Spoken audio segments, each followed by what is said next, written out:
Hi, my name is Missy Vess, and I'm a member of the elite race team for MyBikeShop. We all know that triathlon is made up of swimming and biking and running, but there's one aspect of triathlon that's often overlooked, and that's the transition.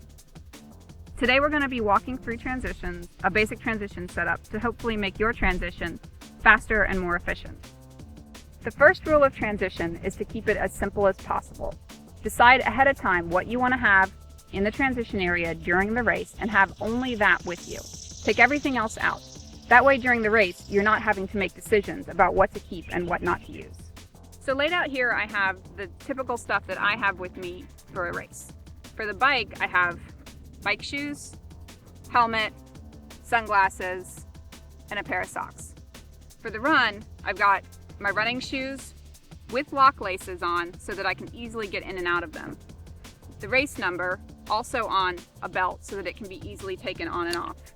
A hand flask because I like to carry water with me, and a visor. So the first thing you have to do when racking your bike is find out where your number is. Let's say your number is 1769.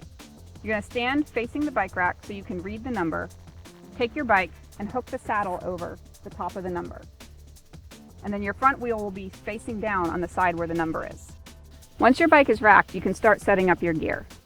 The first thing I like to do is put my helmet on the bike with the straps out and my sunglasses inside. That way I can easily run up, put my sunglasses on, put the helmet on, fasten it, and be ready to go. You cannot take your bike off the bike rack until your helmet is fastened. So it's really important to do that first. All right, so now I'm gonna lay out the rest of my gear. First thing I'm gonna have is a nice brightly colored towel, and that makes it just that much easier to find your spot when you're running through the transition area. Setting up the bike shoes, I make sure the straps are loosened, and then I take my socks and I'm actually going to roll them down and stick them inside my shoes. And that way they're really easy to slide your foot in, pull them up, and you're ready to go. For the run stuff, I put the run number down at the bottom, my running shoes on top, and the flask and visor off to the side. That way I can put my feet in my shoes and then grab the rest of it and actually put it on as I'm running out of the transition area. All right, now that your transition is all set up, before you leave the transition area, make sure you know how to find your spot. It sounds kind of obvious, but in the middle of the race, when there are hundreds of other bikes in the transition area, you gotta make sure you know where your spot is. So walk from your spot to the swim exit and back. Count the rows, know which way you're gonna turn, and just make sure you can find that spot. Same thing with the bike in and the bike out. Make sure you know where they are.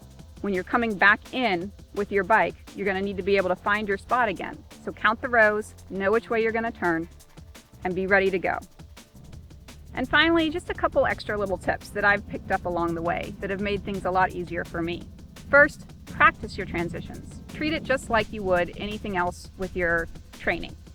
Get yourself set up, lay everything out, make sure you know what you want to have and how you're going to set it up. And finally, if it's a rainy day, because we all know that sometimes we can race in the rain, get some duct tape and put it on your cleats. That way when you run through the transition area, if it's muddy, you can just pull the duct tape off and be ready to clip in. Thanks for watching. This is Missy Vess with the MyBikeShop race team. We have more helpful videos on our website and our Facebook page, so come on over and take a look. Good luck with your upcoming races, and I hope to see you out there.